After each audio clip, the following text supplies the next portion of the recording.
بسم اللہ الرحمن الرحیم۔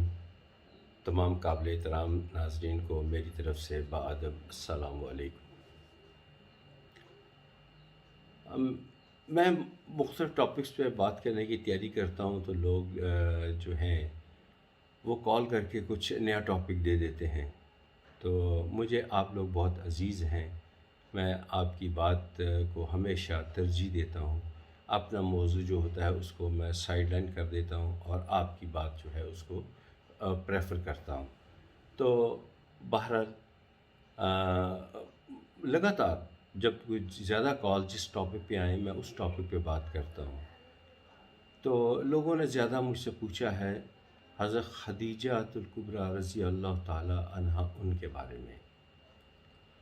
دیکھیے کم و بیش تمام مسلمان حضرت خدیجہ الکبریٰ رضی اللہ تعالی ان کی شان، ان کا حسب نسب ان سے بخوبی واقف ہیں، اور وہ جانتے ہیں کہ وہ نبی پاک صلی اللہ علیہ وآلہ وسلم کی پہلی زوجہ محترمہ تھیں۔ ایک واقعہ ہوا کہ وہ ان کو تجارت کی غرض سے بھیجا، واپسی پہ غلام نے بتایا کہ یہ سچے اور کھرے ہیں اور کوئی دھوکہ دہی نہیں کرتے، اور پہلے سے زیادہ منافع ہوا۔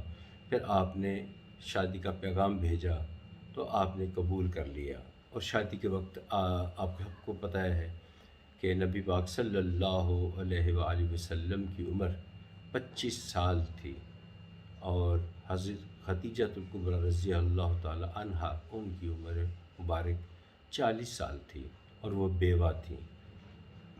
آپ نے نبی پاک صلی اللہ علیہ وآلہ وسلم نے ان سے جب شادی کی تو بہت اچھا وقت گزارا۔ حضرت خدیجہ الکبریٰ رضی اللہ تعالی عنہا نے ہر مشکل گھڑی میں آپ کا جی بھر کر ساتھ دیا۔ اپنا وہ مکہ کی امیر ترین خواتین میں ان کا شمار ہوتا تھا، تو آپ نے وہ جو اپنا مال و متاع جتنا تھا سارا اللہ کی راہ میں نبی پاک صلی اللہ علیہ وآلہ وسلم کی خدمت اقدس میں پیش کر دیا۔ آپ کے بطن سے حضرت فاطمہ الزہرا رضی اللہ تعالیٰ پیدا ہوئیں، جن سے پھر حضرت شہزادے امام حسن اور امام حسین علیہ السلام پیدا ہوئے، جہاں سے یہ نسل چلی، اور سادات انہی سے چلتے ہیں۔ بہرحال میں آتا ہوں دوسرے ٹاپک کی طرف کہ جب تک حضرت خدیجہ الکبریٰ رضی اللہ تعالی عنہا حیات رہیں، نبی پاک صلی اللہ علیہ وآلہ وسلم نے دوسری شادی کا کبھی سوچا بھی نہیں، اور جب آپ کا وصال ہوا، یعنی حضرت خدیجہ الکبریٰ رضی اللہ تعالی عنہا کا وصال ہوا، تو آپ انتہائی غمگین ہوئے۔ اسی لیے اس سال کو غم حزن یعنی غم کا سال بھی کہا جاتا ہے۔ ان کی صحت ماشاءاللہ بالکل اچھی تھی، بہت تاریخ میں لکھا ہے کہ بڑی صحت مند خاتون تھی، لیکن جب اہل مکہ نے ظلم کے پہاڑ توڑ دیے اور آپ کو مکہ بدر کر دیا، مکہ سے نکال دیا، تو آپ سب مسلمان شیب ابی طالب یعنی گھاٹی تھی مکہ کے پاس، وہاں پر آپ چلے گئے، آپ سب مسلمان، اور وہاں کھانے پینے کی کوئی چیز نہیں تھی نہ۔ شروع میں تو درختوں کے پتے کھا کر گزارے کرتے رہے، بچے چیختے تھے، بلکتے تھے بھوک سے، اور ان کے چیخنے کی آوازیں مکہ تک آتی تھیں، تو چمڑا تک وہاں پہ مسلمانوں نے کھایا، بھوک افلاس سے برا حال تھا۔ لیکن کچھ ایسا ہوا کہ چونکہ مکہ کے کچھ رہنے والوں کے اپنے عزیز مسلمان ہو چکے تھے، تو مکہ والوں نے سختی کم کر دی اپنے بندوں کے لیے کہ یا ہمارا بھائی، ہماری بیٹی، ہمارا والد، کوئی نہ کوئی عزیز ہمارا مسلمان ہو چکا ہے اور وہ تکلیف میں ہے، تو وہ پھر ان کے لیے آسانی پیدا کی، تو آپ واپس آ گئے۔ لیکن واپس آ جانے کا فائدے تو بہت ہوئے، اسلام پھیلا، لیکن اصل چونکہ ہمارا ٹاپک حضرت خدیجہ الکبریٰ رضی اللہ تعالی عنہا ہے، تو وہ جو تھی حضرت خدیجہ الکبریٰ کی صحت فاقہ کی وجہ سے بہت کمزور ہو چکی تھی، بیمار پڑ گئیں، اور پھر آپ کا انتقال ہو گیا۔ ان کمزوری صرف و کمزوری کی وجہ سے، ان کی کمزوری کی وجہ سے ان کی صحت روز بروز گرتی چلی گئی، اور ایک دن وہ آپ کا ساتھ چھوڑ گئی۔ اس کے بعد نبی پاک صلی اللہ علیہ وآلہ وسلم نے متعدد شادیاں کیں، لیکن ہر شادی اس پہ میں نے پوری ریسرچ بھی کی ہے کہ ہر شادی کے پیچھے کوئی نہ کوئی مصلحت تھی، اسلام کی وہ فروغ دینا تھا، کچھ قبائل کو اپنے ساتھ میں لانا تھا، کچھ دشمنیاں ختم کرنی تھیں، ہر شادی کے پیچھے مصلحت تھی۔ تو بہرحال حضرت خدیجہ الکبریٰ رضی اللہ تعالی عنہا اسلام قبول کرنے والوں میں سے پہلی خاتون تھیں، اور ان کا بڑا بلند مقام ہے۔ نبی پاک صلی اللہ علیہ وآلہ وسلم جب کبھی ان کے سامنے حضرت خدیجہ الکبریٰ رضی اللہ تعالی عنہا کا ذکر ہوتا تو آپ غمگین ہو جاتے، اور کبھی کبھار بعض جگہ پہ کبھی کبھار لکھا ہے، بعض جگہ لکھا ہے اکثر آپ صبح نماز فجر کے بعد جو ہے جنت معلیٰ، جو کہ مکہ کو مشہور قبرستان ہے، وہاں پر چلے جاتے اور وہاں پر فاتحہ وغیرہ پڑھتے اور وہاں بیٹھے رہتے۔ بہرحال یہ ایک حضرت خدیجہ الکبریٰ رضی اللہ تعالی عنہا ان کا ایک حصہ ہے زندگی کا، جو میں نے بیان کیا ہے۔ امید ہے کہ آپ کو پسند آیا ہوگا۔ آج میری صحت بھی کچھ ٹھیک نہیں ہے، تو آپ کو آواز سے بھی اندازہ ہو رہا ہوگا کہ شدید فلو ہے۔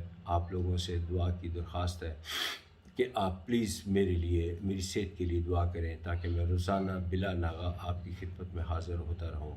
اور میں اعلان آپ لوگوں سے ریکویسٹ کرتا ہوں، باادب گزارش کرتا ہوں کہ میں کئی دفعہ ذکر کر چکا ہوں، کچھ بدبخت لوگ میری ویڈیوز جو مختلف ٹی وی چینل میں رہے، وہ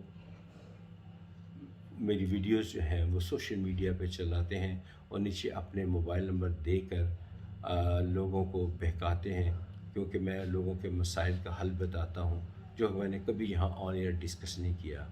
آپ کی زندگی کے ساتھ جڑا ہوا کوئی بھی مسئلہ ہو، کوئی بھی مسئلہ ہو، میں یہ لفظ بول رہا ہوں، تو بلا جھجک آپ میرے ساتھ ڈسکس کر سکتے ہیں۔ میں کبھی وہ مسئلہ آن ایئر نہیں ڈسکس کروں گا۔ یہ میرا وعدہ رہا۔ آپ کو خدا نخواستہ اولاد کی طرف نافرمانی ہو، اولاد کی پریشانی ہو، میاں بیوی کا اختلافات ہوں، کوئی شادی کا مسئلہ ہو، جاب کا مسئلہ ہو، جاب چلی گئی ہو، یا کوئی بیماری خدا نخواستہ ہو، خدا نخواستہ یہ پریشانیاں ہوں، تو قرآن پاک میں ہر مسئلے کا حل موجود ہے۔ میں آپ کو اس کا حل بتاؤں گا انشاءاللہ تعالی۔ مجھے 4 معلومات درکار ہوتی ہیں۔ جب آپ کال کرتے ہیں تو پھر مجھے بڑی لمبی کال کر سننی پڑتی ہے، تو آج میں آن ایئر بتاتا ہوں کہ میں 4 چیزیں پوچھتا ہوں کہ جو